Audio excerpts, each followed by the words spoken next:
Well, that's video of a brawl that broke out at Miami International Airport last month after passengers fought over a lack of seats on the plane. The FAA actually says this is part of a growing pattern of unruly passengers as more and more folks make their way back onto planes and into the skies these days. News Nation correspondent Nancy Liu live for us tonight at Los Angeles International Airport with more on the troubling trend. Hey, Nancy.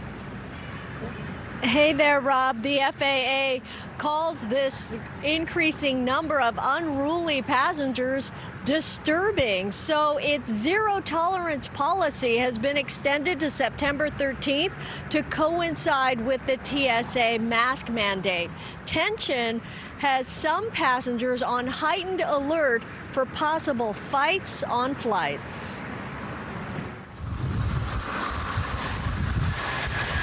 With more Americans now vaccinated, there are far more people coming and going these days at LAX, as is the case at most U.S. airports. On his first flight since the pandemic, Edward Schmidt says things went as expected. I figured there'd be people with, their mask below their nose and that kind of stuff, and that's what happened, and nobody made a big deal about it. The flight attendant said, put your mask on, and people did.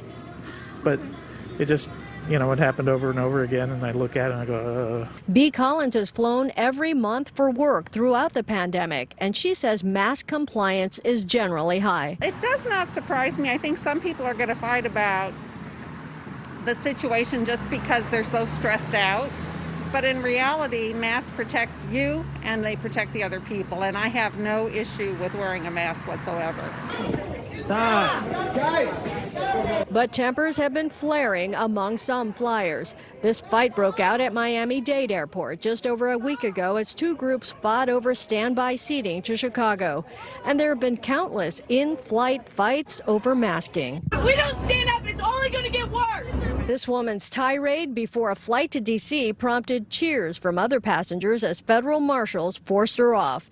The FAA issued a zero-tolerance policy months ago to curb unruliness and protect air crews. If you disrupt a flight with threatening, intimidating, or violent behavior, you'll face a civil penalty from the FAA of up to $35,000 and possible imprisonment as well. The crackdown has cases way up. So far this year, airlines have reported more than 1,300 cases of unruly passengers to the FAA. There were fewer than 150 cases in all of 2019. Acting TSA Administrator Darby LaJoy is hopeful that high fines and legal trouble will curb unruliness. The message for the traveling public is, please adhere to the mask requirements. It's just a bunch of stupid people being stupid. That's always happened, right?